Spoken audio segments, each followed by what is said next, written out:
How are you seeing, because obviously revenue generating basically starts bringing you closer towards being eligible to get a loan from a bank, right? So where would you say that gap really lies? Are those like, obviously grants, probably one of the things. What are all these different tools, and which would you say are most eligible for startups? Yeah, so starting on the bank end, most banks are really looking for profitability. And so most companies that are growing fast, trying to reinvest to either hire or build their tech, doesn't have that profitability yet. And that's okay. And so, you shouldn't have to sacrifice your growth per se to obtain capital for a loan. And that loan ultimately requires you to be profitable. And so you won't have that growth anyway. So it doesn't really fit, right? So if you're not profitable, traditional bank financing is a lot harder to tap into. And then the people that kind of, the banks, venture banks, and I used to work at one, and they're great. They really kind of follow on to VC investors. So unless you're profitable or unless you're raising a larger round, and typically you need to raise at least about 3 million in VC funding from a firm, not from angels, but from an actual VC firm, then you can tap into venture debt. So if you don't have those two criteria points, then you're kind of left with all the alternatives. And on the way far left side, you've got VC, which is super flexible but really expensive, permanent capital sitting on your cap table until you exit. And that is really, really good. Our view is that capital can be really good when you're kind of pre-product, pre-revenue to get that engine going if you need to, or world domination. I need a ton of capital. I'm going to do some crazy, growth things here. I'm going to be wildly unprofitable. I'm going to reinvest everything I possibly can to grow as fast as I possibly can. Blitz growth strategy, basically. Yeah. So if you're on that side, then VC can work, and obviously the market's got to be big enough, and the product's got to be ready for the market in order to kind of take advantage of that. So that's where that fits. So there's this really broad range of like profitable company, and then the blitz scale company that can grow 300% year over year for the next 5 years. And like most companies probably sit in between those. And so really what we say for intro is we fit really well for companies that have done about 10,000 in revenue or more, and that are living in the US or Canada, that we've been able to build. We have about 28 partners, I believe, now on the platform. It's about $1.5 billion in total funding capacity. That's, that is there to support those types of businesses that sit in between. So you don't have to be profitable. I think that's one thing that I think is a misconception is, in order to tap into debt or alternative financing, I need to be profitable. You need revenue, and you need to be confident that you're going to be able to pay it back. So is the engine of your business working? Did you just make 10,000 a month, or have you done 10,000 a month in 2 or 3 months now consecutively? And I've been able to show that there is a business here, and that I've got enough revenue to kind of pay back that capital. If you've got that, then that's what we're kind of built for. Repeatable business, 10,000 in revenue or more, sitting in North America. I love that because it really encourages this sort of middle class of startup. It's like saying like let's build 10, 20, $30 million companies instead of being sort of always obsessed about this $1 billion exit or nothing, right? I think it's a little bit like it's putting people in a position where there's a lot of failure. And I think there doesn't have to be, right? There has to, specifically now that we're talking about like a lot of these companies, like we're literally just talking about small, medium businesses, small, medium enterprise. It's like, this is just, these are just funding mechanisms that, now that companies are becoming increasingly digital, all these business models are more scalable. And so the thirst for capital is also in part to fuel that growth, right? But you don't have to, as you said, like give up everything or have to build $1 billion company or die trying. What's interesting about what you mentioned is that high risk capital like VC money, is kind of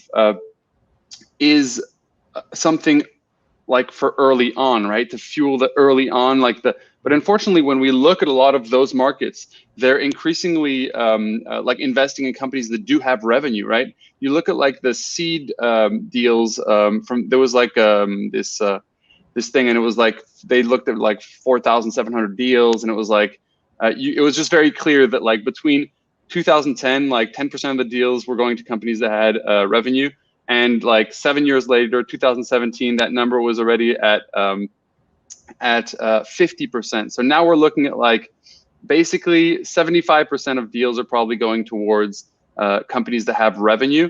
Mm-hmm. And so it's an interesting thing. It's almost saying like VC is no longer there for the for what they used to do. You know, that market has matured as well. Like, how do you see that, and how do you think this will, you know, people like indie VC stepping in and these alternative financing mechanisms? How do you think that's going to sort of change VC, or what should VCs be thinking about? Yeah, I mean, so there's a lot of capital in the market, right? And so we see this a lot in the regions where companies and VCs are investing in companies that are post revenue. And if you look at like the revenue per company at a Series A relative to the revenue per company Series A in the Bay Area, it is crazy. Like, you have to have way more revenue here to be able to kind of earn into that.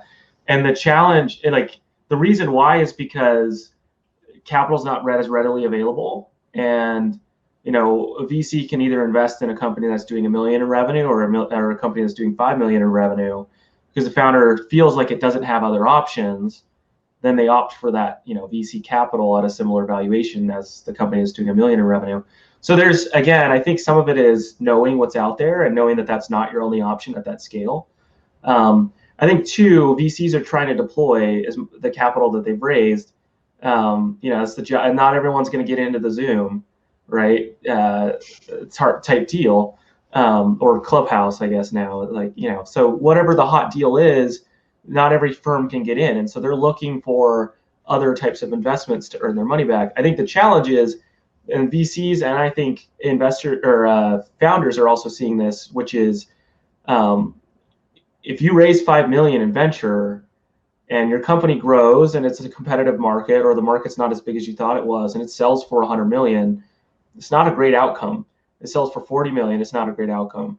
For a company that is able to take, you know, $500,000 to $1 million and kind of bootstrap to the same level of scale, may take a little bit longer, it may take a little leaner team, but by owning, you know, 75% of your $40 million exit versus, you know, most founders own less than 50% at a Series A. So if you own 40% at a $40 million exit, those are two very different outcomes. And so the total not to mention the liquidation preferences that you might have signed along the way.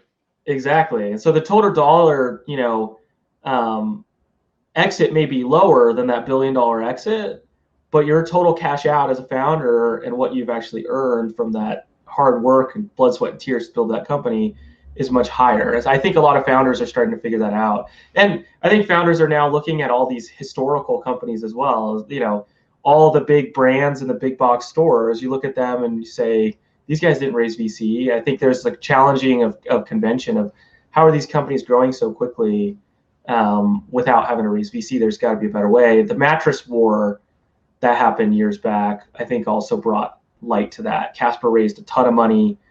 And the mattress war, what was this? I didn't follow that story. Well, so mattresses, that mattress market, mattress in a box, I'm going to order it, it's going to come to my house. Yep.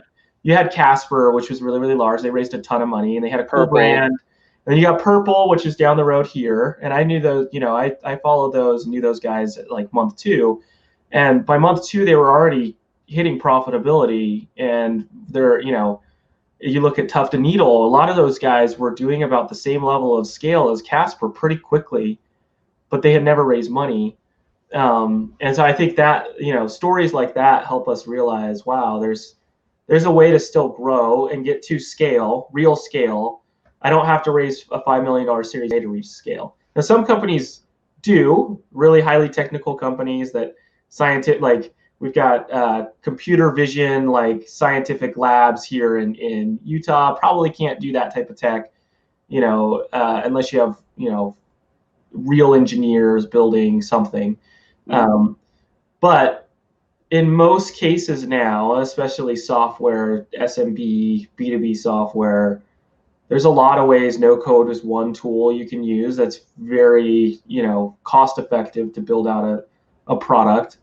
You don't need to raise a $2 million seed round to build a kind of simple solution. It's not going to be a finely polished product, but I think most people would argue you don't need that to get in market. So real quick, like one of the companies I was at, I was brought in to kind of help turn some things around. They raised a bunch of money from Silicon Valley investors, and it's kind of that classic playbook of like, we're not going to release to the market until it's ready, and we're going to have this fully baked enterprise grade solution. And you just don't need that in most cases to get out, test it. So using tools like no code and other things that are cheaper, and challenging your thoughts of, do I need that 5 million slug of equity, or really can 500K to $1 million, help me get to that next milestone? Yeah, absolutely.